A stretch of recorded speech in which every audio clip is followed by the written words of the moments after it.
Après le crash de 2008, les banques m'avaient donné 300 millions sans taxes pour acheter de l'immobilier que certains idiots avaient perdu. McDonald's est dans l'immobilier. Ils vendent des burgers, mais ils achètent de l'immobilier pour qu'ils ne payent pas de taxes. Les enseignants comme mon père, les sapeurs-pompiers, les agents de police, ils n'ont plus de plan de retraite. Quand vous lisez le livre Fake, il y a un passage qui dit que les gens qui se font avoir aujourd'hui sont les pauvres et la classe moyenne. Parce qu'ils travaillent pour de l'argent. En France aujourd'hui, il y a les gilets jaunes, c'est qui se passe aux États-Unis, c'est les Red Fred, l'équivalent des gilets jaunes. Tous les enseignants enfilent ces t-shirts rouges parce qu'ils savent qu'ils se font avoir. Ils protestent parce que leur plan de retraite a été mis à zéro par Wall Street. Avant toute chose, demandons-nous ce qu'est l'éducation financière. Ce n'est pas obtenir un travail, travailler dur et épargner, investir, diversifier son portefeuille dans différents stocks. Vous savez, les fonds communs de placement ou les trackers. Ce n'est pas cela. L'industrie financière, c'est deux choses. La dette et l'imposition. C'est là où la fausseté avait commencé en 1971, quand le président Nixon avait suspendu la convertibilité du dollar en or. Le dollar américain devenait dette, et nous continuons à dire aux jeunes d'aller faire des études, d'obtenir un emploi, travailler dur et épargner et peut-être sortir de vos dettes. Qui leur dit de faire cela? C'est le truc le plus ridicule qui soit. Pourquoi voudriez-vous épargner et travailler durement pour de l'argent, s'ils peuvent en imprimer aussi vite que vous pouvez en travailler pour obtenir? En plus, ils ne font que réduire vos taux d'intérêt. Je pilotais pour la marine américaine au Vietnam, et dans l'éducation militaire, très différente de celle académique, on nous apprend à faire des erreurs. Donc tous les jours, je pilotais et je devais éteindre l'engin à l'aéronef et cracher. Nous nous sommes entraînés au crash parce qu'un jour, comme vous le savez, vous allez cracher. J'ai craché 3 fois. Mais si je ne m'étais pas entraîné au crash, j'aurais pu mourir. C'est ce qui arrive à la personne moyenne pendant le crash financier, c'est qu'ils ne savent pas quoi faire. Et là maintenant, comme tu le sais, pour la classe moyenne du monde entier, nous sommes face à un crash. Le pouvoir d'achat du yen, de l'euro, du roupie, a chuté drastiquement. Les gens travaillent laborieusement alors que les banques centrales du monde impriment plus d'argent. Trump avait dit à la Banque fédérale, « N'augmentez pas le taux d'intérêt. » Cela enfume tous les épargnants et tout le monde. Ce qui est bizarre, c'est que l'économie va bien, le marché des stocks aussi, mais la classe moyenne et les pauvres passent un terrible moment. Chaque fois que je fais une intervention pour le public, il y en a qui me disent que ce que je dis est assez risqué. Regardez juste, où va l'argent liquide? Suivez l'acheminement de votre argent. Ça ne rend pas la classe moyenne et les pauvres riches. Parce que ça ne fait que rendre Wall Street, ou City of London ou toutes ces institutions financières encore plus riches. Tout ce qu'avait fait le Wall Street aux États-Unis, c'est arracher les pensions des gens, parce que la retraite est aux États-Unis le plus grand capital. Et les États comme Kentucky, New Jersey, Illinois, Californie, vont droit vers la faillite parce que Wall Street s'en est mêlé et avait retiré toutes leurs réserves de pension. Donc, les enseignants comme mon père, les sapeurs-pompiers, les agents de police, ils n'ont plus de plan de retraite. C'est pour cela que je qualifie de faux argent, faux professeurs, faux actifs. Ils s'en mêlent autour du même système. Pourquoi ont-ils suspendu la convertibilité du dollar en or? Et qu'est-ce que cela signifie? Qu'est-ce que nous ne savons pas? Cela signifie que depuis 1960, ils peuvent imprimer autant d'argent qu'ils le voudraient. Et comme l'économie des États-Unis s'est empirée, le déficit continue d'augmenter. Et ils peuvent imprimer encore et encore de l'argent. C'est pourquoi, quand vous lisez le livre Fake, il y a un passage qui dit que les gens qui se font avoir aujourd'hui sont les pauvres et la classe moyenne. Parce qu'ils travaillent pour de l'argent. Vous savez, les banquiers ne travaillent pas pour de l'argent, ils ont de l'argent qui travaille pour eux. Grande différence ici dans la mentalité. Aux États-Unis aujourd'hui, nous avons des gens comme Ray Dalio de Bridgewater, un des plus grands types de hedge funds aux États-Unis, qui dit que les écarts entre les riches et les autres deviennent assez grands.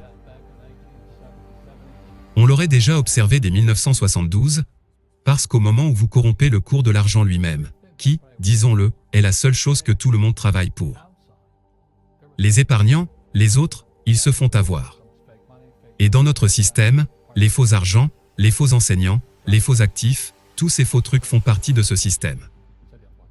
Le gouvernement, l'éducation, Wall Street, City of London et tous les autres. En France aujourd'hui, il y a les gilets jaunes, c'est qui se passe aux États-Unis, c'est les Red Fred, l'équivalent des gilets jaunes. Tous les enseignants enfilent ces t-shirts rouges parce qu'ils savent qu'ils se font avoir. Ils protestent parce que leur plan de retraite a été mis à zéro par Wall Street. Et qu'est-ce qu'ils ont fait? Ils ont mis un gérant d'un hedge funds pour gérer leur pension. Vous rigolez? Vous mettez le gestionnaire d'un hedge funds pour gérer la plus grande pile d'argent de pension des enseignants, des sapeurs-pompiers, des agents de police. Ils n'ont pu faire que détourner tous les cashs qu'il y avait. Et les enseignants se posent des questions sans obtenir des réponses, parce qu'ils ne savent pas grand-chose de ce qui se passe. Ils sont dehors, à protester en masse dans tous les États-Unis. Mais vous n'entendez pas parler d'eux, parce que le regard est tourné vers les gilets jaunes. On ne parle pas des Red Fred. Donc toutes ces choses explosent maintenant. Et cela nous mène à la question que je me suis toujours posée. Qu'est-ce que nos écoles nous apprennent sur l'argent? Très peu. Parce que Wall Street et les grandes institutions ne leur permettraient pas. Quand j'étais dans l'école de l'aviation, les instructeurs pouvaient piloter et je pilotais à leur côté. Mais dans nos écoles aujourd'hui, vous ne savez pas si votre instructeur est un vrai instructeur ou pas. C'est de là que vient mon expression « faux professeur ». Quand j'étais dans mon programme de MBA, j'étais en même temps dans la marine. C'était vers les années 73. Les étudiants à l'université de Hawaï me criaient dessus parce que j'étais assez stupide pour m'y rendre avec mon tenue d'aviateur. Ils me déversaient des injures. J'étais dans la classe et mon prof de comptabilité ne savait pas du tout la comptabilité. Moi, j'étais dingue. Je n'étais pas comptable, mais je savais qu'il ne l'était pas non plus. Et je lui ai dit, « Êtes-vous comptable ?» Il dit, « J'ai un master en comptabilité. » Je lui dis que c'était pas ça la question, « Êtes-vous comptable ?» Non, j'ai un diplôme en comptabilité. Puis je me suis tenu debout, vous savez les marines ne sont pas les plus intelligents. Et j'ai répété « Êtes-vous comptable ?» J'ai reçu la même réponse. Je lui ai dit, « Tu es un faux. Tu sais pas ce dont tu veux enseigner. » Et depuis lors, quand j'entends ce que ces gens enseignent à nos enfants sur la comptabilité, c'est la mauvaise comptabilité. C'est confondant. Vous savez, l'actif met de l'argent dans votre portefeuille. Le passif enlève de l'argent de votre portefeuille. Il compte tout ce qui a une valeur comme un actif. Votre voiture comme un actif, votre résidence comme un actif, alors qu'elle enlève de l'argent de votre portefeuille. Votre plan de retraite, devinez quoi? C'est un passif.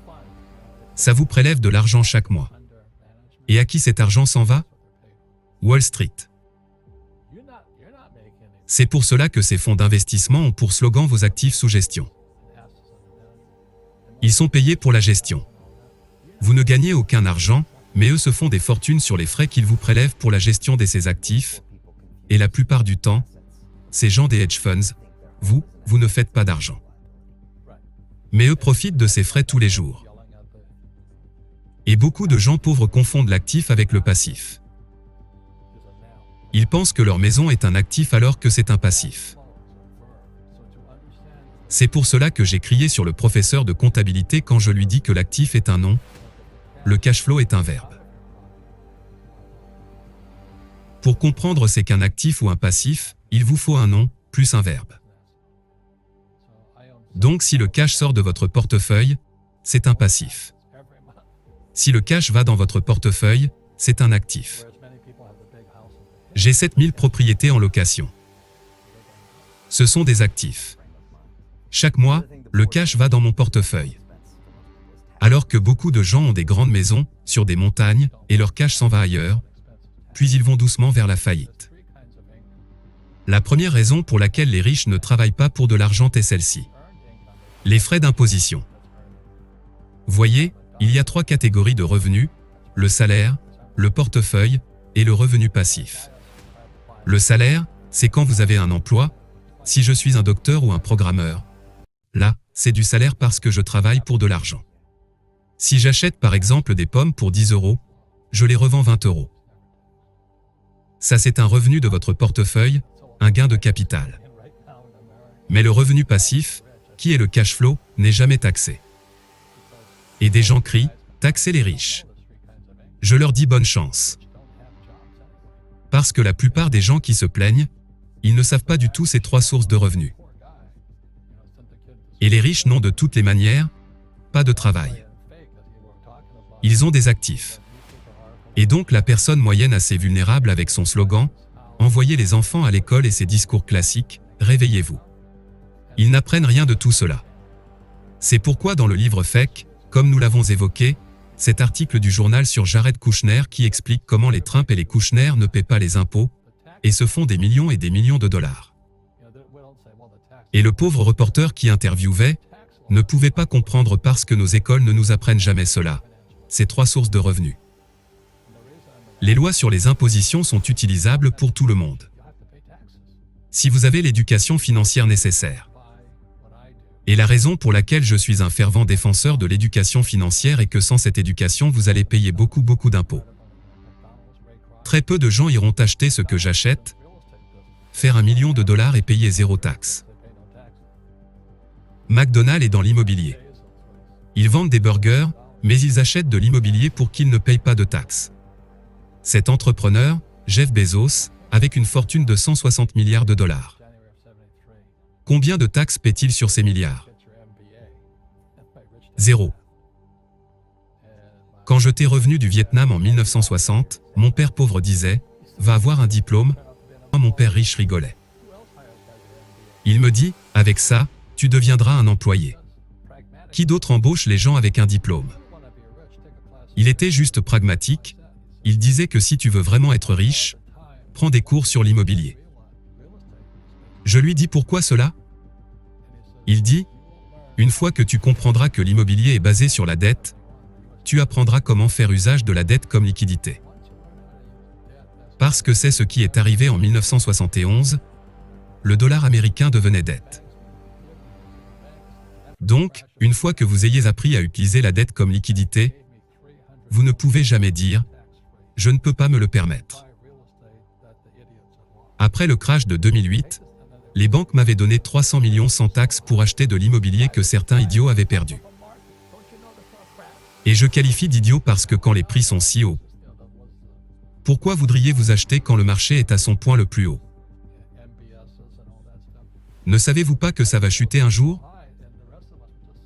Les subprimes, les marchés dérivés, les MBS, et toutes ces choses ont contribué à amener le prix de l'immobilier si haut, que le reste d'entre nous ne font qu'attendre. Et quand tout cela crache, tous ces immobiliers se libèrent, et la banque centrale, la trésorerie ont besoin des gens comme nous pour aller au secours. Donc Wall Street nous donne des millions de dollars pour récupérer tous les immobiliers que ces gens avaient perdus. Et en plus, c'est juste parce que chacun de nous peut le faire.